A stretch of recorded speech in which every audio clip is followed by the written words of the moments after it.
The spit hit Walter Kowalski square in the face as he knelt beside his broken-down Chevy at the bus stop. The young man in designer clothes sneered down at him, phone pressed to his ear, completely indifferent to what he'd just done. Walter wiped the saliva from his cheek with trembling fingers, tasting the familiar copper of humiliation. "Disgusting old bum," the kid muttered into his phone. "Yeah, some homeless guy blocking the sidewalk with his piece of shit car." Before we continue, comment below which city you're from. Walter's knees cracked as he stood up slowly, his 73-year-old body protesting every movement. The Chevy's engine had died right here at the Maple Street bus stop, steam hissing from under the hood like angry serpents. He'd been trying to fix it for the past hour, his arthritis making every turn of the wrench an exercise in pain.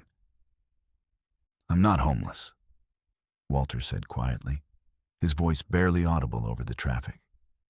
The young man, maybe 25, with perfectly styled hair and expensive sneakers, looked at Walter like he was examining something unpleasant on his shoe. "What did you say, old man?" "I said I'm not homeless. My car broke down. I'm trying to fix it." The kid laughed, a sharp sound that cut through the afternoon air. "Right. And I'm the president. Move your junk before I call the cops." Walter turned back to his engine, hands shaking as he reached for his socket wrench. The distributor cap was cracked, probably from the heat. Simple fix if he had the part. But the nearest auto store was 5 miles away, and he had $12 in his wallet. "Hey, are you deaf?" The kid stepped closer, his shadow falling across Walter's work area. "I said move it." "It'll just take a few more minutes," Walter said, not looking up. The bus stop's still clear. "It's an eyesore. This is a nice neighborhood." Walter glanced around at the strip mall, the payday loan office, the liquor store with bars on its windows. Nice neighborhood. The kid obviously didn't live here. "Look, son," Walter said, straightening up again. "I served this country for 26 years. Did 3 tours in Vietnam. I'm not looking for trouble. Just trying to get my car running so I can get home." The young man's face twisted with disgust. "Oh, great. Another war story. You Vietnam guys are all the same. Think the world owes you something because you got your ass kicked by a bunch of farmers." Walter felt something cold settle in his chest. He'd heard worse over the years, but it never got easier. "I don't think anyone owes me anything. I just want to fix my car." "Well, fix it somewhere else. Can't exactly drive it when it won't start." The kid stepped closer, invading Walter's personal space. "Maybe you need some motivation." That's when he spit in Walter's face. Walter stood there for a moment, feeling the wetness on his cheek, watching the young man smirk as he continued his phone conversation. "Yeah, handled the situation," the kid was saying. "Old loser knows his place now." Walter bent down and picked up his toolbox, his movements careful and deliberate. He walked to the passenger side of his car and sat down heavily on the curb. The bus stop bench was occupied by an elderly woman with grocery bags who kept glancing at him nervously. The kid finished his call and strutted away, his expensive shoes clicking on the concrete. Walter watched him disappear around the corner, then pulled out his ancient flip phone. His first call was to Jerry's Auto Parts. "Jerry, it's Walt. Yeah, I know I still owe you for the brake pads. Listen, my distributor cap cracked. Can you spot me the part until Friday? My Social Security comes in then." Jerry's voice was apologetic but firm. Business was business. Walter's second call was to his daughter in Phoenix. Voicemail again. She was probably busy with her real family, the one that mattered. The one that didn't include an embarrassing old veteran who couldn't even keep his car running. Don't miss the ending. Watch the story till the end. You'll never expect what the main character does. His third call was to the only person who might actually answer. Rodriguez Auto Repair. Miguel, it's Walter Kowalski. Walt, how's the old warhorse holding up? Not good, son. I'm stranded at the Maple Street bus stop. Distributor cap's shot, and I'm about $20 short of fixing it. Hang tight, hermano. I'll be right there. Walter closed the phone and looked at his car. The Chevy was 23 years old, more rust than metal in some places, but it was his. He'd bought it used when he got out of the hospital after his second heart attack. It had taken him to job interviews, to the VA clinic, to his wife's funeral 3 years ago. The sound of motorcycles rumbling in the distance caught his attention. One bike at first, then more. The sound grew louder, deeper, like thunder rolling across the sky. Walter looked up to see a single rider turn the corner, followed by another, then another. They were big bikes, Harleys mostly, ridden by men and women in leather vests. The lead rider was a massive man with a gray beard and arms covered in tattoos. He pulled up to the curb and shut off his engine. "You Walter Kowalski?" the big man asked, removing his helmet. Walter nodded, confused. "Name's Bear. Miguel Rodriguez called me. Said you needed some help." More bikes arrived, their riders parking in a neat line along the street. Walter counted 15, then 20, then stopped counting. The sound was overwhelming, like a mechanical thunderstorm. "I don't understand," Walter said. Bear walked over and extended his hand. "Miguel's my nephew. He told me what happened. Also told me you're a veteran." "Vietnam, yeah. Marines? Army. 1st Infantry Division." Bear nodded with respect. "Big red one. My old man was 1st Infantry in World War II. Pacific Theater." More bikers had arrived, and Walter realized they were forming a line, a corridor of motorcycles and leather-clad riders stretching from the bus stop down the street. Men and women, young and old, all wearing the same expression of quiet solidarity. "What's going on?" Walter asked. "Someone disrespected you today," Bear said. "Someone spit on a veteran.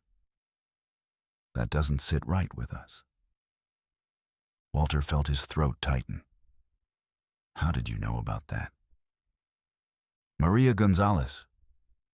Bear nodded toward the elderly woman on the bench, who was now smiling and waving. "She called her grandson.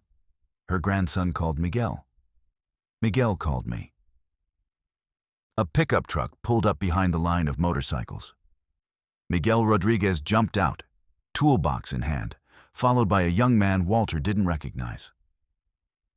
"Sorry I'm late, Walt," Miguel said, popping the Chevy's hood. "Had to pick up the part."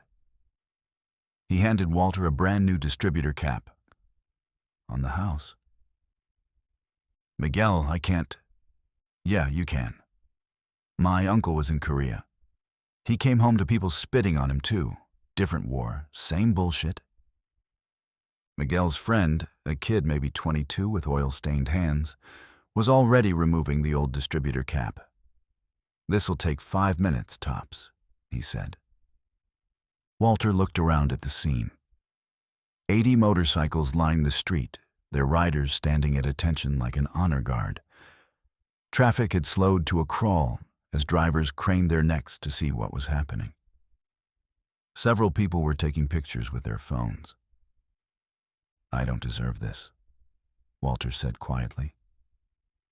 Bear placed a heavy hand on Walter's shoulder. "Yes, you do. Every veteran deserves respect.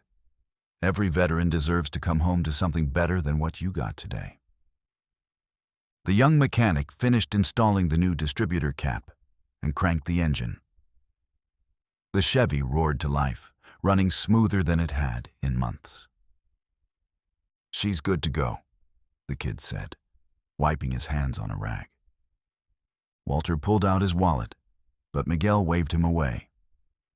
Forget it. Like I said on the house, how can I repay you? You already did, Bear said. 60 years ago in Vietnam. The bikers began mounting their motorcycles, engines roaring to life in a symphony of mechanical music. But they didn't leave. They waited. What are they doing? Walter asked. Bear grinned. Escort service. Where do you live? Oakwood Avenue, about 2 miles east. We'll follow you home. Make sure you get there safe.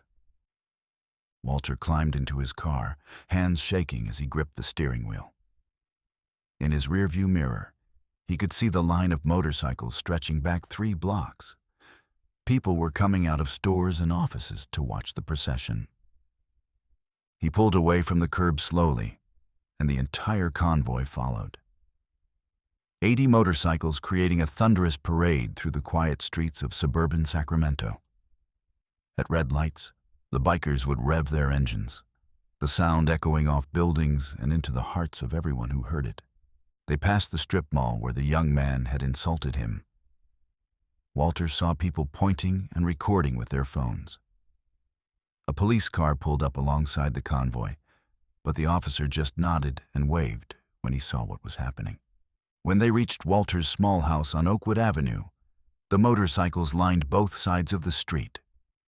Bear walked Walter to his front door, the sound of idling engines creating a wall of noise that seemed to protect the small house from the world. Thank you, Walter said, his voice breaking. All of you. I don't know what to say. Don't say anything, Bear replied. Just remember that you're not alone. You've got brothers and sisters out here who've got your back. The bikers began to leave, one by one, each rider nodding respectfully as they passed Walter's house. The sound gradually faded until only Bear remained. One more thing, Bear said, reaching into his vest pocket. He pulled out a small metal pin, a motorcycle with wings. You're an honorary member of the Warriors MC now. Anyone gives you trouble, you call me. Walter looked at the pin, then at Bear's weathered face. Why would you do this for a stranger? Bear smiled and put on his helmet. Because you're not a stranger. You're family. As Bear's motorcycle disappeared around the corner, Walter stood on his front porch holding the pin. His neighbor, Mrs. Chen, came out of her house and walked over. Walter? What was all that about? Walter looked at the pin in his palm, then at his faithful old Chevy sitting in the driveway, running perfectly. Just some people showing respect, Mrs. Chen. Just some people remembering what respect looks like. That evening, Walter's daughter called from Phoenix. Dad, I saw the video on Facebook. Someone recorded the whole thing. It's gone viral. There are thousands of comments supporting you. Walter sat in his kitchen, the Warriors MC pin on the table beside his dinner. What video? The motorcycle escort. Someone filmed it and posted it online. Dad, you're famous? Walter smiled for the first time in months. I'm not famous, sweetheart. I'm just not forgotten. The next morning, Walter woke to find his front yard filled with flowers, American flags, and handwritten notes from strangers. His mailbox overflowed with letters from veterans across the country, sharing their own stories of coming home to indifference or hostility. The truth will be revealed only at the end. Ready? Then don't forget to share your thoughts below the video. One letter stood out from the rest. It was from a law office downtown informing him that an anonymous benefactor had established a fund to help veterans with car repairs and other emergency expenses. The fund had been seeded with $50,000, donated within hours of the video going viral. Walter sat on his front porch, reading letter after letter, as neighbors he'd never spoken to stopped by to shake his hand. Mrs. Chen brought him homemade soup, The teenage boy from across the street offered to mow his lawn for free. By noon, a local news crew had arrived. The reporter, a woman in her 40s with kind eyes, asked Walter how he felt about the overwhelming response. "Grateful," he said simply. "For the first time in years, I feel like I matter." That afternoon, Miguel arrived with his nephew and 2 other mechanics. "We're going to give your car a complete overhaul," Miguel announced. "New brakes, new tires, transmission service, the works." Community donated the parts and labor. Walter watched in amazement as his old Chevy was transformed. Neighbors gathered to watch, some bringing folding chairs and coolers as if it were a block party. Children played in the street while their parents talked quietly about respect and service. As the sun began to set, Bear returned alone, parking his Harley in Walter's driveway. "How are you holding up, brother?" Bear asked. "Overwhelmed," Walter admitted. "I don't understand why people care so much." Bear sat down on the porch steps beside him. "You want to know the truth? That video hit people where they live. Everyone's got a grandfather, a father, an uncle who served. Everyone knows someone who came home to a country that had moved on without them. But I'm just one old man." "No, you're not. You're every veteran who ever got spit on, ignored, or told to get over it. You're every service member who sacrificed everything and got nothing back but contempt." Bear pulled out his phone and showed Walter the video that had started it all. It had been viewed over 2 million times in 24 hours. The comments were overwhelmingly supportive, with thousands of people sharing their own stories of veteran family members. "See that?" Bear pointed to the screen. "That's not just about you anymore. That's about all of us." Over the following days, the story continued to grow. Walter received calls from news stations, radio shows, and even a publisher interested in his story. The young man who had spit on him was identified through social media and fired from his job at a tech startup. He issued a public apology, but the damage to his reputation was irreversible. More importantly, Walter began receiving invitations. The local VFW asked him to speak at their monthly meeting. A high school history class wanted him to share his Vietnam experiences. The city council planned to honor him with a commendation. For the first time since returning from Vietnam 50 years ago, Walter felt truly welcomed home. 3 weeks after the incident, Walter stood before a packed auditorium at Sacramento Community College. Students, veterans, families, and curious community members filled every seat. In the front row sat Bear and 20 members of the Warriors MC, their leather vests a stark contrast to the academic setting. "I didn't come here to talk about the video," Walter began, his voice stronger than it had been in years. "I came to talk about coming home."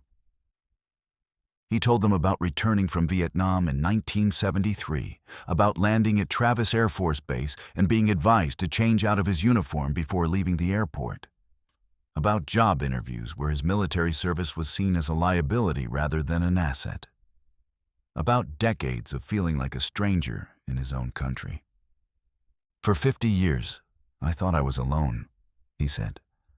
"I thought the problem was me, that maybe I didn't deserve respect because I served in an unpopular war."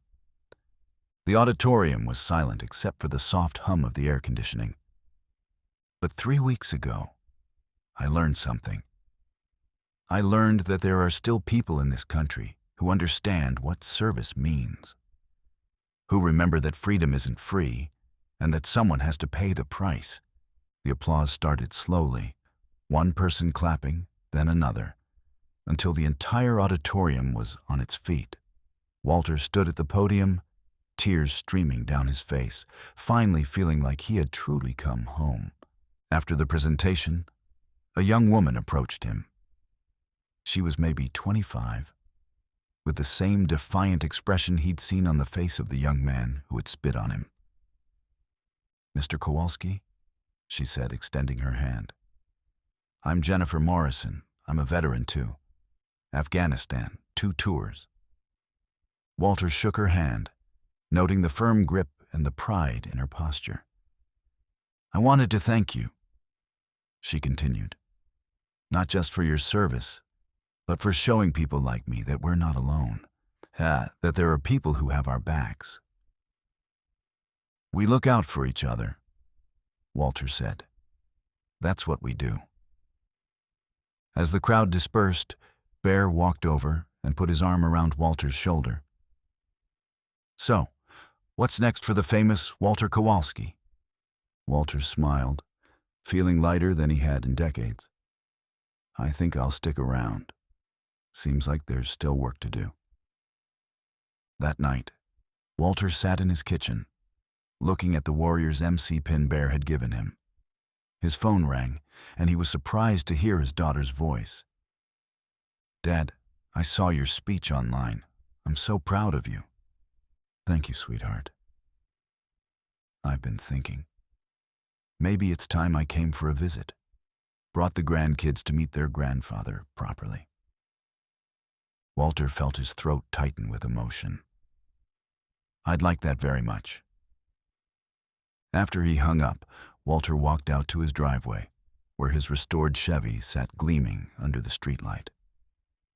Miguel and his crew had done incredible work. The old car looked better than it had in 20 years. But more importantly, Walter himself felt restored.